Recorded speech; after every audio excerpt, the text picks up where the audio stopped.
In 1847, a 16-year-old Edinburgh schoolboy was taken to see one of the minor scientific wonders of the Victorian world. It was this, a prism made from a special crystal found in Iceland, and what it did was something completely surprising to scientists at the time. It played tricks with light. It's transparent. It lets the light through. Nothing puzzling there. But wait. 2 of these crystals combined make the light go out. They extinguish the light.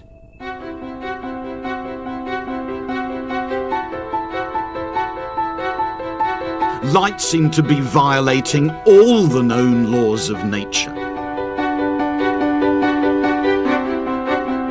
Now, the Scottish schoolboy was called James Clerk Maxwell. And his fascination with what the strange crystals did to light set him on a journey that would unravel the mysterious and astonishing nature of light itself.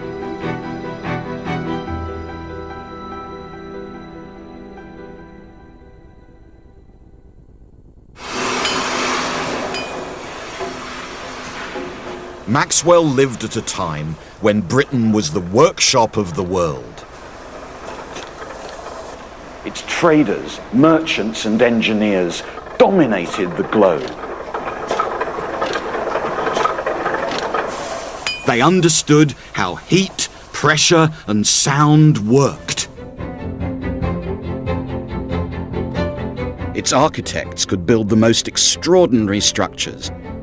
They could bring light into the interior of the very buildings themselves.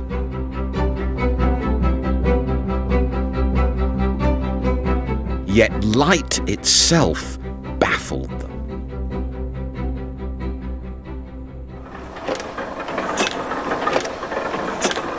Maxwell was captivated by mysteries like this. Young Maxwell liked playing with things. He wanted to know their particular go. It was a phrase that was never out of his mouth. He would look at bells and locks and keys and how water flowed and the strange properties of light. And so he set about making his own optical instrument to explore the peculiar properties of the Iceland crystals, what we now know as polarizing lenses. It's based on a very simple idea. The light falls onto this mirror here and then along the tube, and you can look at it through a second mirror at the end. Now, Maxwell wasn't that concerned with the fact that polarization allows light through or else it stops it. That wasn't the primary concern for him. No, what he wanted to do was to use this device to see things you could not see with the naked eye. He started with a seemingly unremarkable piece of glass. Maxwell would heat it until it was red hot, far too hot to touch, and then plunge it into ice-cold water, and it would suddenly set. There would be lines of tension inside the glass. We can't see them. But when Maxwell put them into his instrument and then looked through the mirrors, what he saw were the most amazing patterns.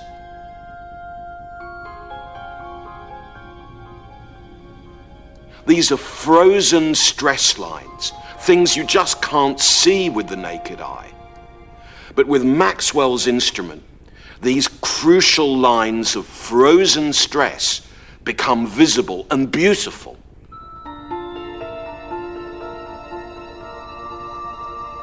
How could brute physical forces affect something as intangible as light?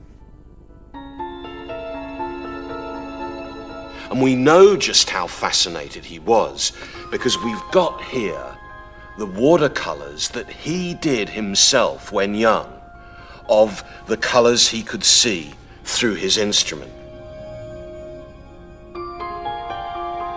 these colours were speaking to Maxwell. Because what they suggested was that there must be some kind of relationship between the forces acting inside some stuff like glass and the way light travelled through it. And that was really odd. What could be the relationship between pressure and tension and the way light travelled and the colours that it showed?